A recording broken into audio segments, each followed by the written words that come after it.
Larry, and thanks for inviting me here. I'm really honored to be part of this. This has been a fabulous day, and as Larry said, for the next few minutes, I'm going to show you in some pictures Stephen's work, Tim's work, Larry's work, even though they've never been on my farm, Chris's work. I'm going to try to back up some of what they're doing and how we're actually applying it on our farm. As Larry said, my name's Gail Fuller. I'm a recovering conventional farmer. My name is Gail Fuller. I'm a recovering conventional farmer.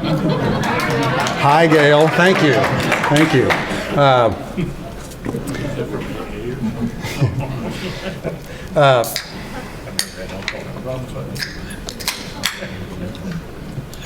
There we go. As he mentioned, I run Fuller Family Farms at Emporia, Kansas. In the last couple of years, we have started direct marketing as much of our livestock as possible through this label, G&L Whole Food.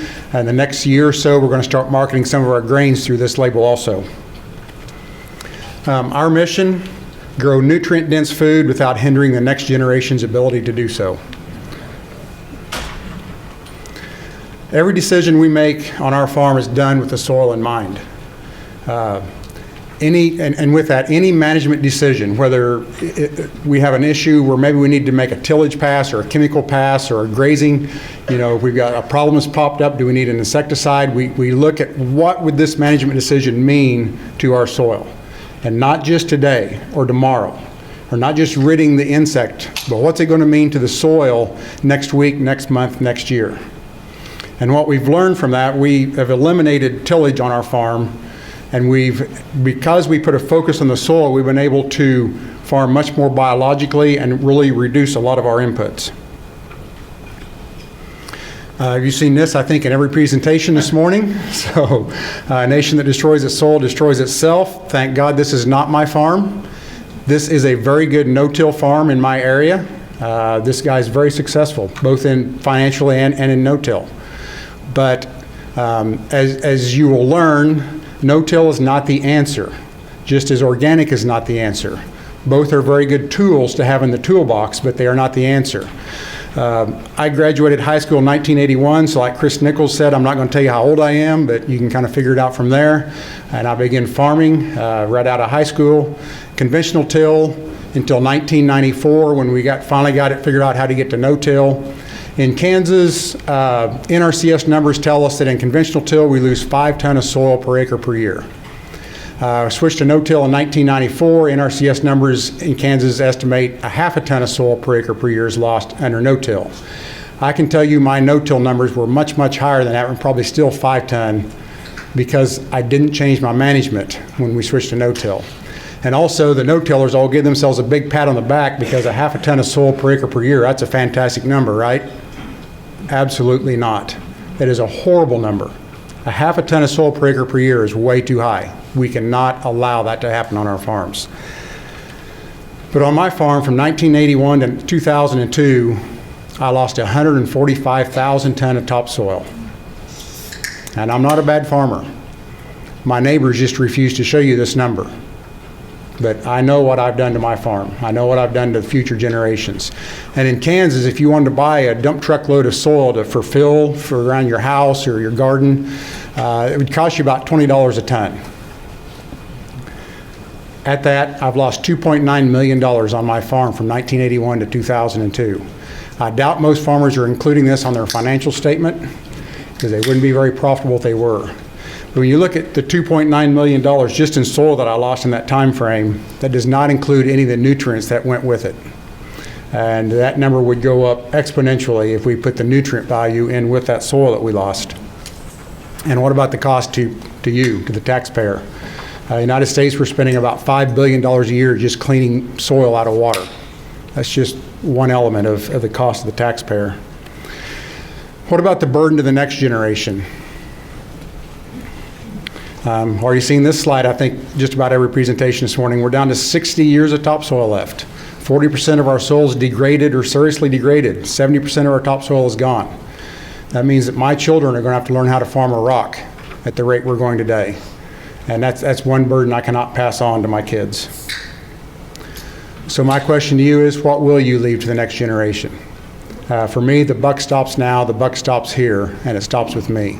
And we really don't have a choice. You know, it has to be changed, and it has to be changed today. So I mentioned this, 1981 to 2002. So what was the big thing about 2002? Well, for me, that's when I got my whack upside the head that no-till wasn't the answer. It was just the next step. It was just a tool in my toolbox. 2002 is when I found out it's all about the carbon, stupid. 2002 is when I was going to go back to conventional till because our erosion was so high on our no-till that our yields were going down. But 2002, I got talked into planting one field to wheat in our corn-soybean rotation. And that's what I learned is what carbon means in my system. We had tried cover crops in the 90s, really didn't see any benefit from them, and we quit using them. 2003, carbon became my sole focus. Wheat became my #1 crop, and not just for the soil, it became my #1 cash crop. Cover crops came back onto the farm, and they came on in polycultures instead of monocultures. Everything we do now is about carbon. This slide was showed earlier. This is from the corn belt, which is east of me, so the organic carbon, or the carbon levels are much higher.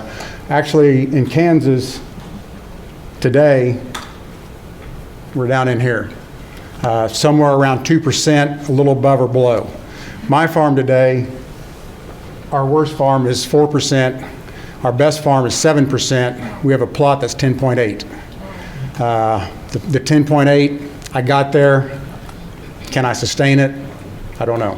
I doubt it. But we know we're sustaining the 7%. We know we can do that. So what is soil carbon worth? This slide is really easy for a lot of my presentations because most of my presentations are in the Midwest. So I throw this up there and they see the date is 2012. The room gasp. There's some tears. 2012 in the Midwest was 1936 all over. Second hottest, second driest year on record. The field you're looking at here was a field that we had planted to oats and peas. The intention was to harvest the oats and peas together for grain for our livestock, for our chickens and pigs. But we had to use it for emergency forage for the livestock when we started to burn up. We grazed it off.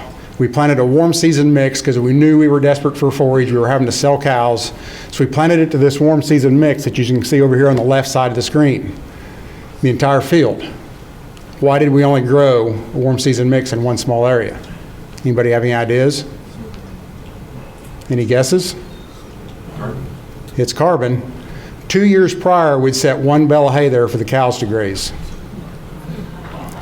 I wish I'd have pulled a soil sample that day out of that circle. This is what a crop circle looks like. Now, in 2012, if we could have had our carbon levels, and when I planted this cover crop, we had residue here. There was no residue in that circle because we've kicked up biological activity so fast. So there was no residue there to hold moisture at all. Yet look at the crop we grew, look at the carbon we stored, look at what we did in our worst year since 1936. If my entire farm had soil carbon levels at that level, would I have needed you guys to bail me out with crop insurance that year? Absolutely not. I would have had the best financial year in the history of my family. I would have been buying my neighbor's cows instead of selling mine. And this is what we can do once we restore our farm back to the carbon levels that we had before we screwed it up 150 years ago. So this is how we do it on our farm. We follow the 5 principles of soil health. Number 1, cover and armor. We want residue on the ground all the time. We have found as we speed up biological processes on our farm, this gets to be harder and harder to do because I can turn 6 inches of crop residue into bare soil in a few weeks. We cannot get enough carbon in our ground now. We have actually created a monster. Number 2, minimize disturbance. I told you we've been absolutely 100% no-till since the mid-90s. But also disturbance now I'm talking about disturbance, I'm talking about chemical and mechanical disturbance. I love biological disturbance, okay? Cows, pigs, worms, those are all great disturbances. What we've done is eliminated our steel and we've greatly reduced our chemical impact. We've eliminated insecticides and fungicides. We've reduced our herbicides by around 75%. We've reduced our commercial fertilizer by about 75%. Can I get to 100 without tillage? I don't know. That has been very difficult. but we've made it this far. We're going to continue to try to find a way to get there. But if not, we're not going to go back and do any mechanical disturbance on my farm, I can tell you that. Number 3, a living root, 24/7, 365. We were growing corn and soybeans for 3 months out of the year, and then 9 months we were growing nothing. You all are enjoying a nice lunch today. I was not feeding my earthworms and my arbuscular mycorrhizal fungi for 9 months. How healthy would you guys be if you skipped lunch, breakfast, and dinner for 3 or 4 days, let alone 9 months? We cannot continue to starve our system. Number 4, diversity, diversity, diversity. It's as simple as that. The more, the better. How do I start with a cover crop? Plant 1. If you want to be courageous, plant 2. I don't care. The more, the better. Our cover crops, a lot of them are 60, 70 species. You can't get too much diversity on your farm, period. Number 5, integrate livestock. Now, you can grow soil with the first 4. You can grow it much, much faster if you integrate livestock. So this is what it looks like growing soil on our farm today. And on our farm, we don't build soil, we grow it. And this is how we grow it. This is one of our cover crops. I don't think I got any pictures in here, but in the next couple of years, our cover crops are all going to be perennials. Okay? That's the next step. Annual cover crops are a great tool, just like no-till or organic. They're a great tool to have in the toolbox to help jumpstart the system. But if you want to talk about fixing the carbon cycle, the water cycle, the mineral cycle, energy flow, we can't do it with annuals. That's my personal belief. We have to have perennials in the system. So in the future, we're going to be growing everything. We're going to still grow annual cover crops, annual cash crops. It's going to be done into perennial pasture. And that's, to me, I think that's the only way we're going to really achieve the goals we're after. So in Kansas, this is what grazing looks like. This is what grazing would have looked like on my farm. This is grazing for dollars. This is grazing for soil and dollars. This makes dollars and cents, and I'm not talking about cents with a C. Okay? This is how you do it. This is how you put carbon in the soil plus pad your pocketbook at the same time. This is how we farm for dollars in Kansas. This is how we farm for soil and for dollars. It's very simple. It's very easy to do, people. The single largest limiting factor, it's right here. Planting a cover crop is easy. Mob grazing is easy. Bringing cows or pigs or sheep onto your farm and you've never had it, it's easy. The hardest part is right here in your head. The second largest hurdle, and this is a huge hurdle, is modern research.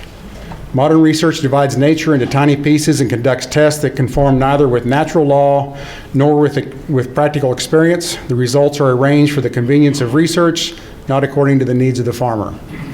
And you all are probably going to yell bull on this one, and I don't argue, because you've had a whole morning full of research that was phenomenal. I can tell you, these guys are bucking the trend. They are probably about as popular in research circles as I am in farming circles. I can tell you that the research that most of my neighbors were listening to, 90 to 95% of it is complete bull. It was done reductionist. It was done without looking at nature. It was done looking at one single thing, and it does not give us the whole picture. Part of the reason that these guys are so special is they see the whole picture, but trying to replicate that into science and into research is extremely, extremely difficult. How do you replicate this? Or this? I cannot get the same thing to happen twice on my farm. And that's not a bad thing. It's a good thing.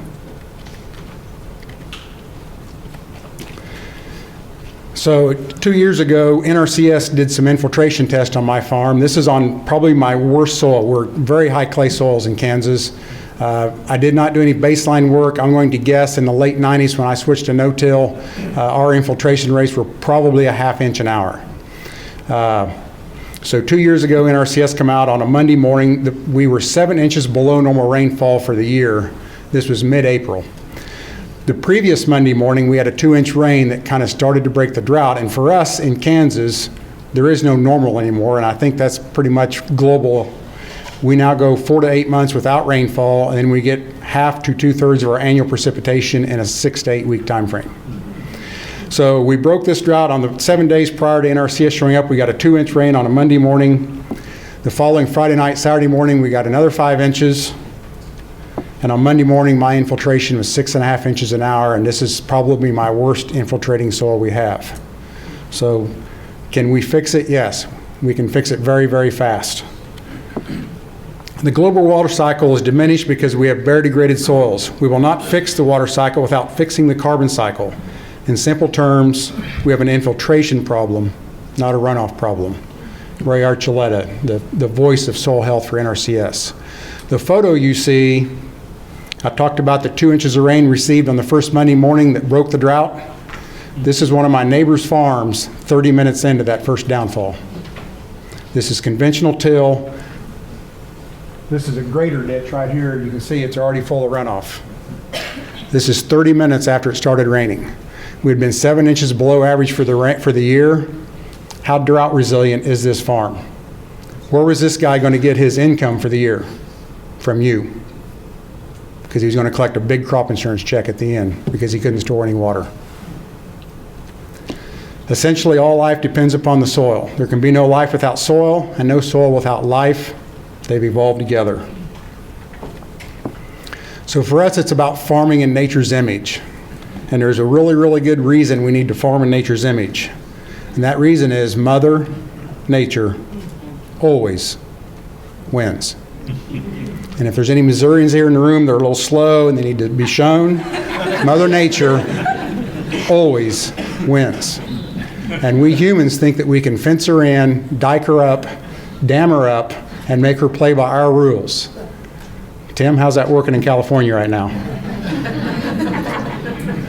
We were about an inch of rain away from being out of food in the United States if that dam would have given way. Mm-hmm.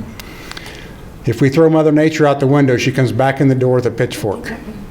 We have to start learning to play by her rules. This is her planet after all. The next thing, and this, what happened? So I'm going to throw a bit of a monkey wrench in today's discussion right now, because while I'm not a climate denier, I totally believe all the conversations got on this morning, and it may be I'm just not smart enough to see the imminent danger, but for me, the climate chaos does not concern me that much. Well, why are you making that kind of a stupid statement, Gail? Because I personally believe our species won't live long enough to see the end result of climate change. When you look at the health crisis in this country today, we're already on our way to extinction. So for me, we've got a lot bigger priorities than just climate. Because I think, for me, the planet is not in peril. A lot of people talk about we need to do this to save the planet. Bull. The planet is going to be just fine. Mother Nature is going to look for a new tenant. That's what's going to happen. And I think the warning shot has been coming across the bow now for a few years, that we're about to receive our eviction notice. And the reason I say that, food and medicine are one and the same. Maybe. But sadly, most crops grown today can be used for food, but not as medicine. Cheap food is no bargain, and when it makes you and your children chronically ill, and nearly 38% of American adults and 17% of children and adolescents are obese, and this alone cost our healthcare system over $200 billion. And it's not just obesity. The United States ranks #1 in almost every communicable disease: diabetes, cancer, autism, and the list goes on and on. And it's all related to the soil microbiome and our gut microbiome and our management of those two. Healthy soil grows healthy food. We've made a huge disconnect. We can no longer get those minerals and vitamins into our food that we need. And we're literally starving ourselves to death on crap. So my question to you, what will you leave to the next generation? Because for me, the future is already here. This is my daughter. I have a son also. This is my grandson. My son and my daughter's life expectancy is shorter than mine. It's the first generation in the history of the planet that we've done this. And it's my fault. It's a burden I have to take to my grave. But I'm not going to allow it to continue. And you shouldn't either. Limitations. Until you spread your wings, you'll have no idea how far you can walk. And with that, I hope you enjoy the rest of the day. Again, thank you very much. It's been a privilege to be here.